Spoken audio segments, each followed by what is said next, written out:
ಕೋಟೆಯಲ್ಲಿ ಮೊನ್ನೆ ಶಿವಾಜಿ ಜಯಂತಿ ವೇಳೆ ಮೆರವಣಿಗೆ ವೇಳೆ ಕಲ್ಲು ತೂರಾಟ ಪ್ರಕರಣ ದೊಡ್ಡ ಪ್ರಮಾಣದ ಸದ್ದು ಮಾಡ್ತಾ ಇರುವಂಥದ್ದು. ಈ ಸದ್ಯಕ್ಕೆ ಇವತ್ತು ಶ್ರೀರಾಮುಲು ಅವರು ಹೇಳಿರುವಂಥದ್ದು, ಹಿಂದೂ ಕಾರ್ಯಕರ್ತರನ್ನು ಬಂಧಿಸಿದರೆ ರಾಜ್ಯಾದ್ಯಂತ ಹೋರಾಟಕ್ಕೆ ನಾವು ಸಜ್ಜಾಗ್ತೀವಿ, ಅಮಿತ್ ಶಾ ಅವರು ಪತ್ರ ಬರೀತೀವಿ. ನೋಡಿ, ಯಾರಿಗೆ ಪತ್ರ ಬರೆದಿಲ್ಲ, ಯಾರು ಭಾಗಿಯಾಗಿದ್ದಾರೆ ಕಲ್ಲು ತೂರಾಟದಲ್ಲಿ, ಹಿಂದೂಗಳಾಗಿರ್ಬೋದು, ಮುಸ್ಲಿಮರು, ಬೇರೆ ಯಾರು ಆಗಿರ್ಬೋದು ಕೂಡ ಅದನ್ನು ಪೊಲೀಸರು ಗುರುಸ್ತಾರೆ, ಪತ್ತೆ ಹಚ್ತಾರೆ. ಅವ್ರ ಮೇಲೆ ಬಗ್ಗೆ ಹೇಳ್ತಾರೆ. ಯಾರ ಬೇರೆ ಯಾರಿಗೋ ಹೋದ ಮನೆಯಲ್ಲಿದ್ದವರಿಗೆ ದಾರಿಗಳ ಬಗ್ಗೆ ತೊಂದರೆ ಕೊಡ್ಲಿಕ್ಕೆ ಆಗೋಲ್ಲ.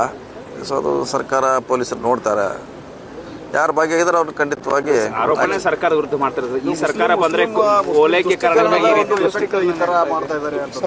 ಅದಕ್ಕೆಲ್ಲ ಹೇಳಲಿಕ್ಕೆ ನಮ್ಮ ಕಡೆ ಯಾವುದೇ ಉತ್ತರ ಇಲ್ಲ. ಎಷ್ಟು ಮಾತ್ರ ಹೇಳಬಲ್ಲೆ, ಯಾರು ತಪ್ಪಿಸ್ತರೋ ಅವ್ರ ಮ್ಯಾಗ ಮಾತ್ರ ಕ್ರಮ ಅಷ್ಟೇ.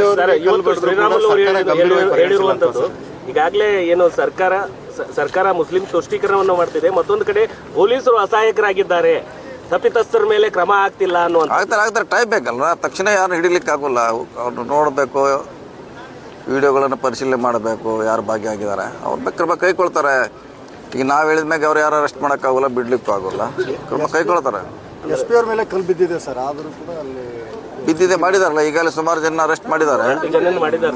ಇನ್ನೂ ಹುಡುಕ್ಬೇಕಾಗ್ತೈತೆ, ಸ್ವಲ್ಪ ಟೈಮ್ ತೊಳ್ತೈತೆ, ಮಾಡೋಣ.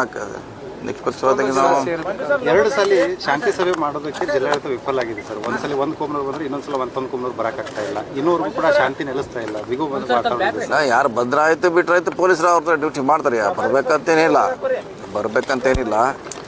ಸೊ ಪೊಲೀಸರು ತಮ್ಮ ಡ್ಯೂಟಿ ಮಾಡ್ತಾರೆ, ಕಾದು ನೋಡೋಣ. ಪೊಲೀಸರು ತಮ್ಮ ಕರ್ತವ್ಯನ ಸರಿಯಾಗಿ ಮಾಡ್ತಾರೆ, ನಾವೆಲ್ಲ ನಂಬಿದ್ದೀವಿ. ಒಳ್ಳೇದು ಮಾಡಲಿ. ಓಕೆ.